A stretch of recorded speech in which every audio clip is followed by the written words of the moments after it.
Rosita Rahma, Lonely, Salman Farid, Eko Sukamto, Rizky Ramadan, Asrion Channel, Muhammad Iqbal, dan Rebahaners yang ada di seluruh dunia. Sain UU, tasain UU, yang artinya, halo Rebahaners, dimanapun kalian berada, bagaimana kabarnya? Kali ini saya akan merangkum sebuah film berjudul The Run Up tahun 2022, sequel dari film The Outlaws tahun 2017, dibintangi oleh satu-satunya aktor favorit saya dari Korea. Siapa lagi kalau bukan Don Lee alias Ma Dong Suk. Pasti akan sangat brutal dan beradrenalin sekali. Jadi langsung saja pasang handsfree, simetriskan posisi rebahan, kencangkan celana dalam, selamat menonton dan cekicrot.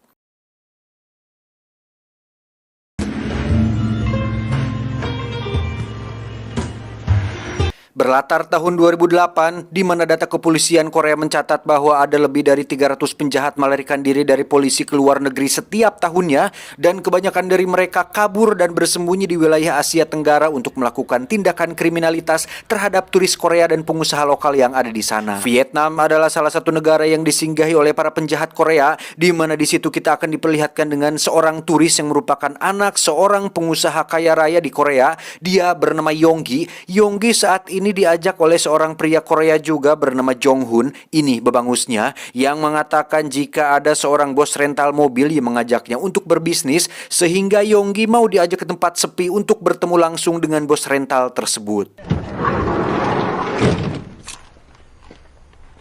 Dan inilah Kang Haesang, kita panggil saja Kang, bukan anak presiden, bukan juga seorang bos rental mobil, tetapi Kang ini adalah seorang penjahat berdarah dingin yang berniat untuk menculik Yonggi dan meminta tebusan kepada ayahnya yang seorang pengusaha kaya raya.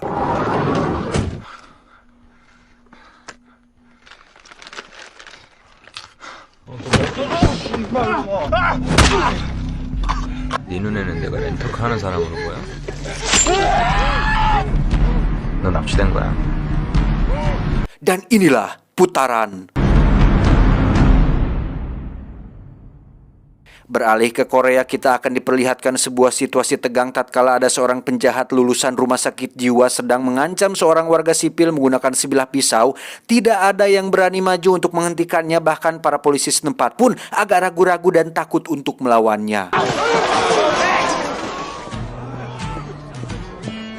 Dan ya, akhirnya jagoan kita semua pun muncul. Dialah sang detektif Ma Sok-du. Kita panggil saja Ma Dong Suk nama aslinya. Satu-satunya detektif kepolisian yang memiliki tubuh besar dan punya sebuah tamparan kuat yang mampu membuat siapa saja yang ditaboknya langsung ngajeler atau pingsan seketika. Ketika semua orang takut untuk maju, Ma Dong Suk dengan santainya menyelinap dari jalan belakang yang karena ukuran tubuhnya terlalu besar dan kekar, akhirnya beliau ketahuan juga. Tetapi itu tidak menjadi masalah karena Ma Dong Suk tetap maju untuk menumbangkan pelaku bersajam tersebut. 칼 내놔.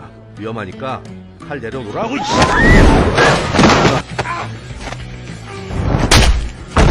예?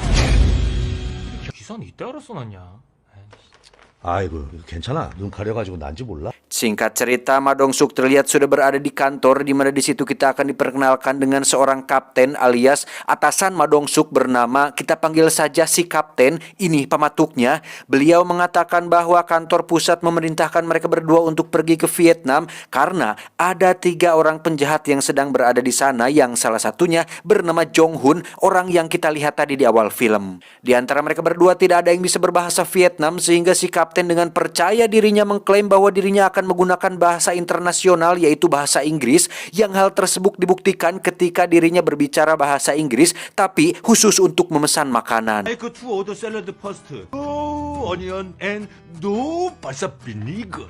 Alhasil, Kapten dan Ma Dong Suk pun harus diperiksa oleh kepolisian bandar Vietnam karena dianggap mencurigakan gara-gara si Kapten berbicara tidak jelas dalam bahasa Inggris. Beruntung ada seorang petugas konsulat bernama Park yang datang tepat waktu untuk menjemput mereka ke kantor konsulat.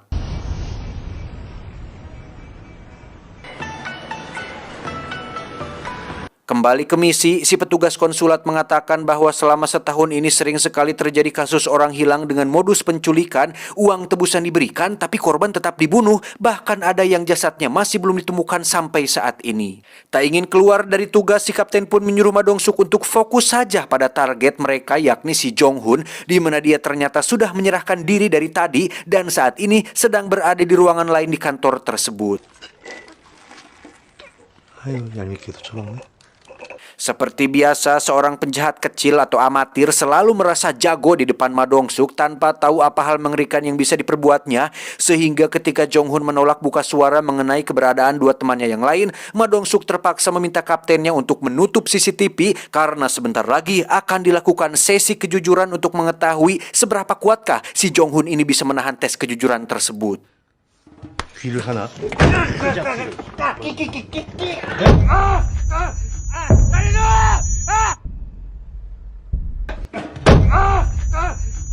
Setelah diinterogasi dengan cara yang unik, Ma Dong-suk dan kapten pun segera pergi menuju apartemen tempat kedua temannya yang lain tinggal, di mana Ma Dong-suk lagi-lagi membuktikan kekuatan fisiknya ketika gagang pintu tak sengaja terlepas oleh cengkraman kuat tangannya tersebut.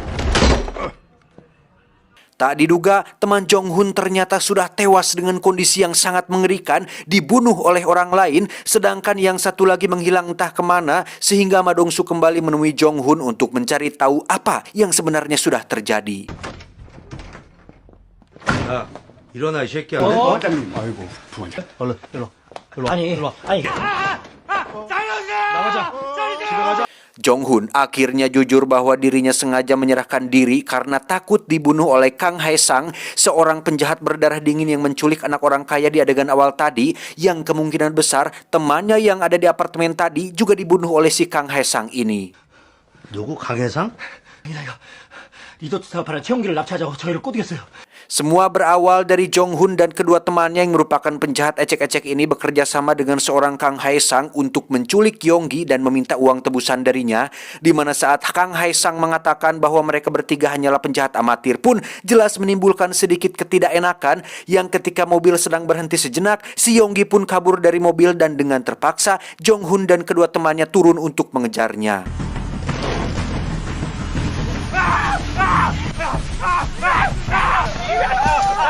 Saat sudah tertangkap itulah muncul si Kang Hae-sang yang nyerenteng membawa parang dan langsung mencincang Yonggi saat itu juga. Sontak hal itu menimbulkan kemarahan bagi Jong-hun dan kedua temannya karena niat awalnya hanya menculik, kok jadi brutal dan sadis seperti ini. Dengan tidak puguh-puguh, Kang Hae-sang dan satu partnernya pun membunuh teman Jong-hun dengan menggorok lehernya, yang akhirnya mengungkapkan siapakah sosok Kang Hae-sang ini sebenarnya. Ternyata adalah seorang pembunuh berdarah dingin yang juga merupakan pelaku atas hilangnya 13 turis Korea yang terjadi pada tahun ini. 대가리 하나 줄어서 좋지. Sadar bahwa Kang Hae-sang tidak akan segan-segan membunuh mereka berdua, Jong-hun dan satu temannya pun menurut saja ketika dia dan partnernya menyuruh mereka berdua untuk menggali tanah, di mana Kang Hae-sang sendiri yang memiliki perawakan kekar berotot pun memotong jasad tangan Yonggi dan mengirimkannya ke ayahnya untuk tetap meminta uang tebusan atas anaknya yang sudah meninggal. Senekat dan sebrutal itulah sosok si Kang Hae-sang ini, jadi jangan main-main.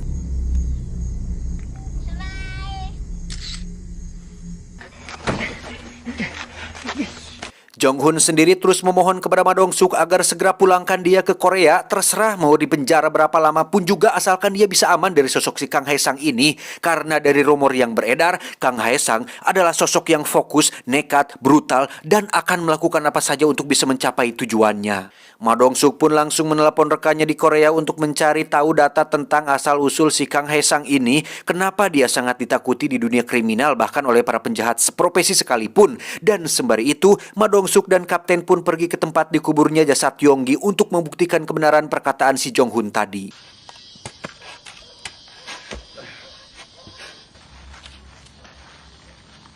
야, 찾았다. 찾았어. Dan benar saja terdapat dua jasad, satu temannya Jong-hun dan satu lagi jasad si Yonggi, si anak orang kaya. Setelah polisi Vietnam mengurus semuanya, Ma Dong-suk mencoba menghubungi informannya untuk mencari tahu tentang sosok si Kang Hae-sang ini, di mana si informan tersebut mengatakan jika ada seorang preman Korea yang juga sedang mencari si Kang Hae-sang ini, yang siapa tahu preman tersebut mungkin mengetahui sedikit informasi tentang keberadaan si Kang Hae-sang saat ini. Beralih ke tempat lain, lebih tepatnya kediaman si Kang Hae-sang. Di situ kita akan melihat kemunculan sekelompok pembunuh bayaran di bawah naungan di Continental. Mereka semua dibayar dan diutus oleh ayah Yonggi, tentu saja untuk membunuh Kang Hae-sang dan membalaskan kematian putra satu-satunya. Di dalam apartemen mereka hanya menemukan koper berisi uang dan emas batangan hasil semua kejahatan Sang Hae-sang selama 1 tahun ini, sehingga sebelum Kang Hae-sang pulang, mereka pun mengamankan uang tersebut untuk dikirim kepada ayah Yonggi. 일단 돈부터 보내죠. Kembali ke Ma Dong-suk dan sang kapten yang mendatangi markas judisi preman Korea, sudah jadi lagu lama ketika para penjaga bertindak sok jago di depan Ma Dong-suk, sehingga untuk kesekian kalinya Ma Dong-suk terpaksa mengepalkan tangannya lagi untuk menumbangkan mereka semua tanpa ampun.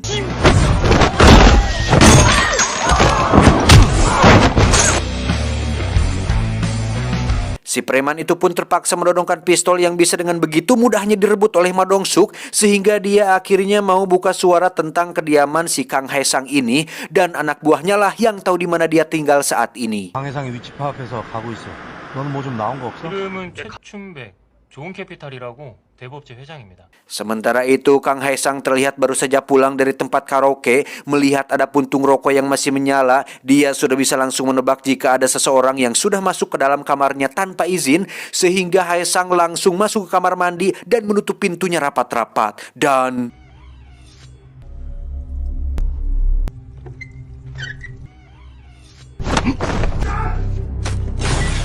ya, Hae-sang dan satu partnernya nampak tidak takut dengan kelompok pembunuh bayaran tersebut, dan yang menarik adalah para pembunuh bayaran ini hanya dibekali dengan senjata tajam, bukannya senjata api, entah revolver atau glock atau apapun yang bersifat peluru.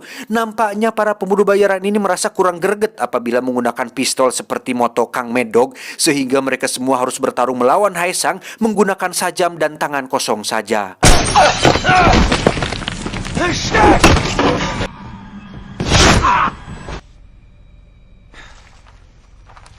Menggunakan ponsel si pembunuh bayaran, Hae-sang pun menghubungi ayah Yonggi untuk bertanya kenapa uang dan emas batanganku diambil. Ayah Yonggi pun menjawab bahwa itu adalah bagian dari rencana balas dendamnya, dan beliau juga mengancam akan mengerahkan pembunuh bayaran lain untuk membunuhnya atas kematian putra tercintanya. Dan bukannya panik, Hae-sang justru dengan santainya mengatakan jika dirinya akan pergi ke Korea untuk mengambil kembali uang miliknya, dan sebelum itu dirinya akan mendatangi beliau dan membunuhnya dengan sangat-sangat keji. 다시 보내. 아니면 내가 한국 갑니다. Tak lama muncullah Ma Dong-suk dan si kapten yang baru saja tiba di sana. Mereka berdua langsung masuk ke dalam dan menemukan banyak sekali mayat bergelimangan, dan tiba-tiba ya, si kapten pun terkena bacokan parang, di mana untuk pertama kalinya Hae-sang akhirnya bertemu langsung dengan Ma Dong-suk. 2 lawan 1 tak masalah bagi Ma Dong-suk, dan terlihat sangat jelas jika mereka berdua bukanlah tandingan bagi sang polisi bertubuh penuh daging ini. Namun Hae-sang berhasil melarikan diri, sementara partnernya tertangkap dengan cara dibuat tak sadarkan diri.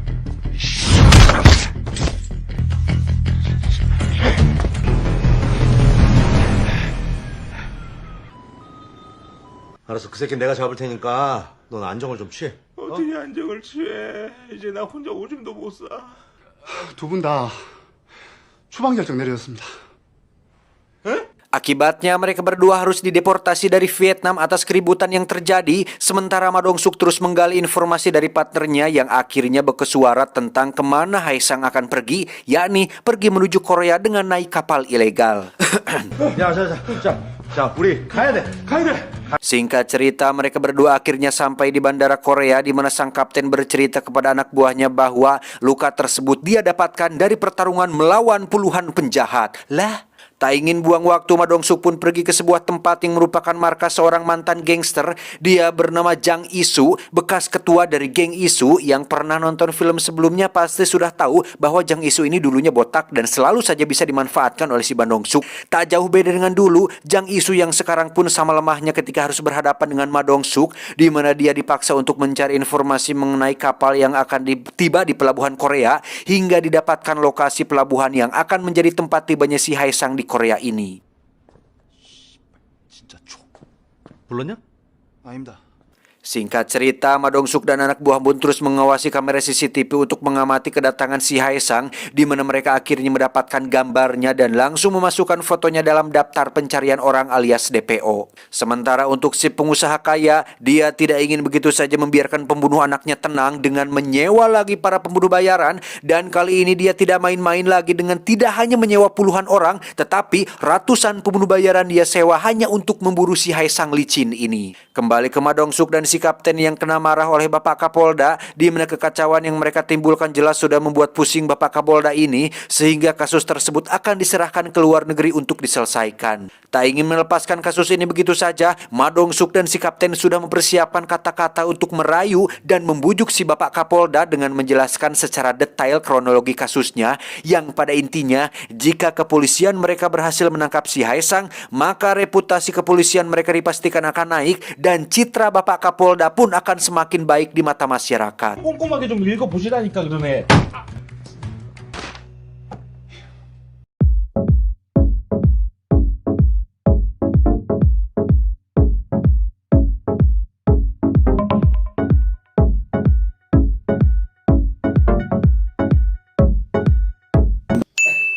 Setelah menemui Bapak Kapolda, Ma Dong-suk bersama anak buah pun pergi ke tempat si pengusaha kaya raya untuk memberi penghormatan terakhir kepada Yonggi yang sudah meninggal. Beliau bernama Kim, ibu dari Yonggi alias istri dari si pengusaha kaya raya tersebut, di mana beliau sangat berterima kasih kepada Ma Dong-suk yang sudah membawa jasad Yonggi kembali ke Korea, dan dia dipersilahkan untuk mencicipi makanan yang ada di acara tersebut. 아니야, 너는 여기 최춘백 잘 감시하고 막둥이는 CCTV 좀 꼼꼼하게 확인해, 알았어? 네.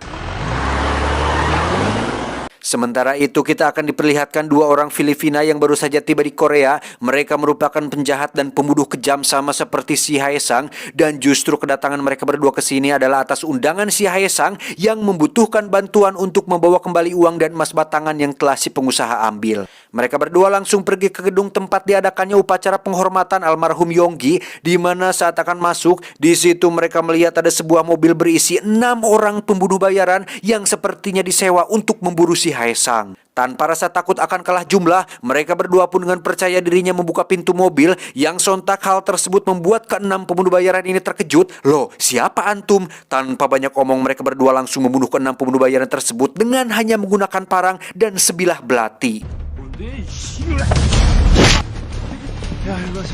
Sementara di lantai atas, si pengusaha terlihat baru saja akan meninggalkan acara dengan ditemani 2 bodyguard, di mana beliau akan sangat dibuat terkejut ketika baru menyadari jika salah satu bodyguardnya adalah si Haesang yang diam-diam sudah menyusup, sehingga ketika lift sedang melaju ke bawah, Haesang langsung membunuh bodyguard tersebut dan membawa Pak pengusaha bersamanya. 강혜성입니다.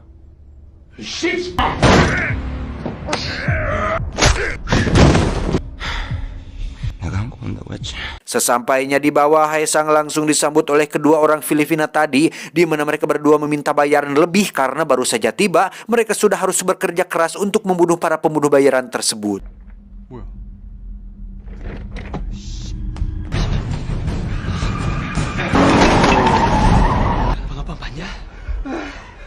Alhasil, si pengusaha pun disiksa dan dipotong jempolnya sebagai video permintaan uang tebusan, di mana Haesang meminta uang tebusan sebesar $2 juta dan harus diantar langsung oleh istrinya, Ibu Kim, dengan hanya ditemani supir saja tanpa ada polisi yang ikut campur. 안 그러면 남편도 죽는데?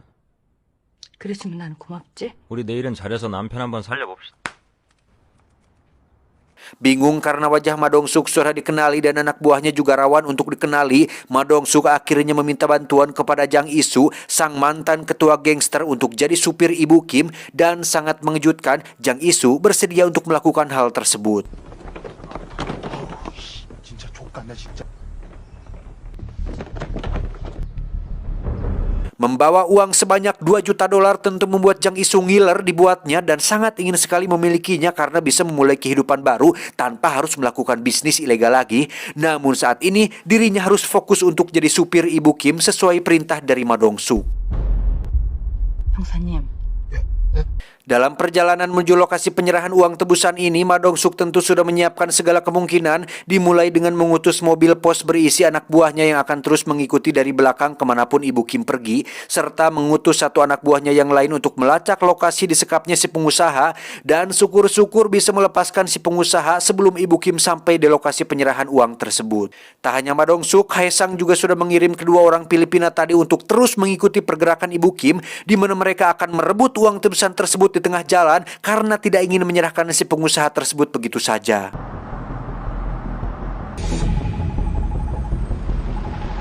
Sementara itu kita akan melihat satu anak buah Ma Dong-suk berhasil melacak keberadaan si pengusaha disekap dan berhasil menemukan si pengusaha untuk dibawa pulang. Namun tiba-tiba muncul si Haesang dari belakang yang langsung menikamnya. Beruntung dia tidak tewas karena para polisi sudah keburu tiba di sana untuk memberi bala bantuan.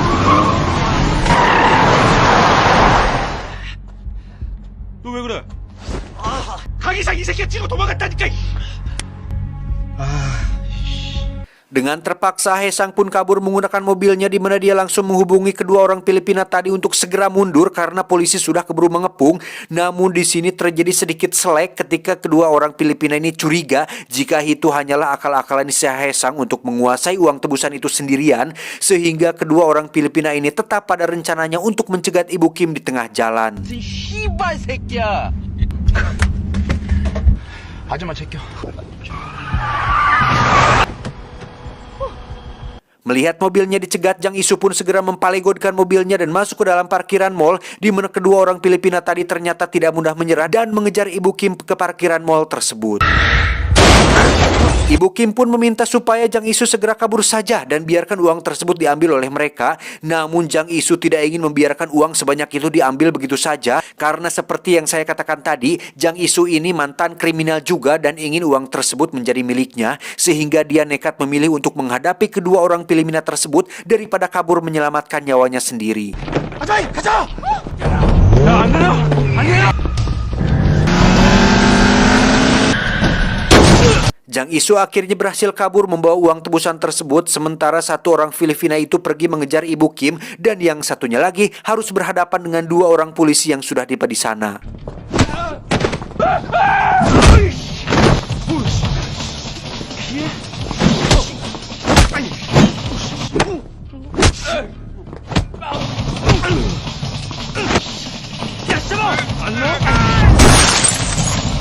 Setelah terjadi sedikit pertarungan, satu orang Filipina pun berhasil ditangkap tanpa ada petugas yang terluka parah. Namun untuk Ibu Kim, dia masih dalam posisi bahaya karena masih dikejar oleh satu orang Filipina tersebut. Saat itulah muncul Ma Dong-suk yang langsung mematahkan pergelangan tangan si penjahat Filipina ini, yang karena tak ingin ditangkap begitu saja, dia terus melawan Ma Dong-suk hingga terpaksa mengeluarkan bogeman serius yang pastinya membuat si penjahat langsung ngagoler tidak walah kaya. 이거 가져가. Kembali ke Jang Isu yang sedang kabur, dia sempat berhasil dicegat oleh Haesang, tetapi dengan semangat ingin kaya mendadak, Jang Isu pun lari membawa koper tersebut dan berhasil masuk ke dalam mobil taksi. 새 인생은 이렇게 시작하는 거야.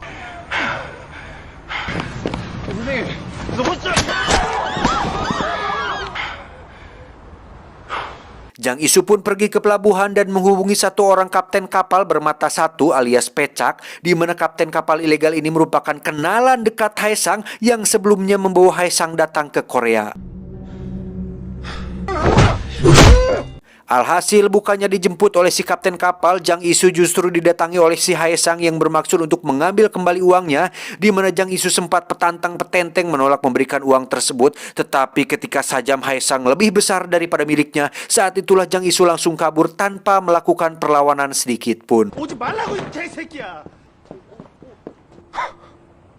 Haesang pun kabur naik bus Metro Mini, di mana Jang Isu yang sedari tadi terus mengawasi pun berinisiatif untuk menghubungi Ma Dong-suk dan memberitahukan kemana dia pergi, sehingga pelarian Haesang akhirnya diketahui dan tinggal mencegatnya di tengah jalan. Sendirian Ma Dong-suk pun menghentikan bus tersebut dan dengan santainya masuk ke dalam bus, menyuruh semua penumpang untuk keluar dengan tertib, juga sempat memberikan sedikit uang kepada seorang nenek-nenek tua untuk sekedar jajan micin dan permen karet merek Yosan. Seperti biasa, Haesang menggunakan parang legendnya, sementara Ma Dong-suk melepas ikat pinggangnya untuk membalut kepalan tangan besarnya, di mana mereka berdua bertarung secara brutal sampai-sampai merusak fasilitas di dalam bus tersebut.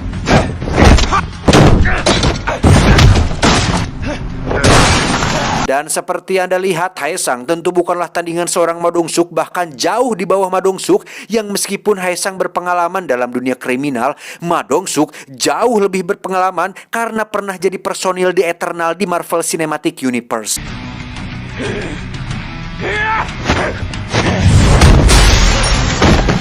Terlempar keluar dari bus tak membuat Haesang menyerah begitu saja. Dia mengambil wiper mobil dan sempat melukai lengan Ma Dong-suk, sehingga tanpa ragu lagi Ma Dong-suk mengangkat tubuh Haesang dan membantingnya ke mobil hingga membuatnya tak berdaya. Masih tak menyerah juga, Haesang kemudian berbacot-bacot ria dengan mengatakan bahwa dia akan membunuhnya dan membunuh semua anggota keluarga Ma Dong-suk, yang ketika kesabarannya sudah habis, Ma Dong-suk pun langsung melakukan bogeman super serius yang membuat Haesang tidak sadarkan diri. Setelah semua selesai, Ma Dong-suk pun menelepon Jang Isu untuk mengucapkan terima kasih atas bantuannya membereskan kasus ini, yang mana sebenarnya Jang Isu sedang sangat sedih sekali dan kecewa sekali karena gagal menjadi orang kaya mendadak. 여보세요. 야, 장이수. Berkat Ma Dong-suk, kasus ini pun resmi ditutup dengan Haesang yang akan dihukum seberat-beratnya, di mana semua pihak pun mendapat penghargaan seperti petugas konsulat, polisi Vietnam, dan Bapak Kapolda, jika bukan karena Ma Dong-suk yang tak pernah berhenti untuk menumpas segala jenis kebatilan. Meskipun kejahatan akan terus bermunculan dan tidak ada hentinya, setidaknya Ma Dong-suk bisa membuktikan bahwa dengan fisik memadai, jabatan yang dipercayakan, dan kejujuran sejati seorang insan manusia, dia bisa sedikit mengurangi kriminalitas yang membuat orang-orang memiliki harapan baru untuk berjuang demi kebenaran. Tamat, ending yang sangat memuaskan. Film Ma Dong-suk yang bertema kriminal rata-rata selalu memiliki ending yang membuat penontonnya merasa sangat puas, terutama saya pribadi. Di antaranya ada film The Gangster, The Cop and the Devil, terus The Outlaws, terus ada The Bad Guys, dan ada juga beberapa yang lain, masih banyak lagi. Tetapi untuk film-film tertentu yang dia harus mati seperti di Train to Busan, itu cukup mengecewakan karena sosok Ma Dong-suk yang terkesan kuat dan terkalahkan harus lumer gitu ketika melihat beliau tidak bisa bertahan hidup sampai ending. Pesan yang bisa kita ambil dari film ini adalah kezoliman akan terus ada, bukan karena banyaknya orang-orang jahat, tetapi karena diamnya orang-orang baik. Ingat, kebutuhan bisa membuat seorang pria jujur menjadi seorang penjahat. Saya John, mewakili direksi yang bertugas mengucapkan terima kasih dan sampai jumpa di video selanjutnya. Adios. Perceraian anak marmut. Cuau, cuau, cuau, cuau, cuau, cuau, cuau.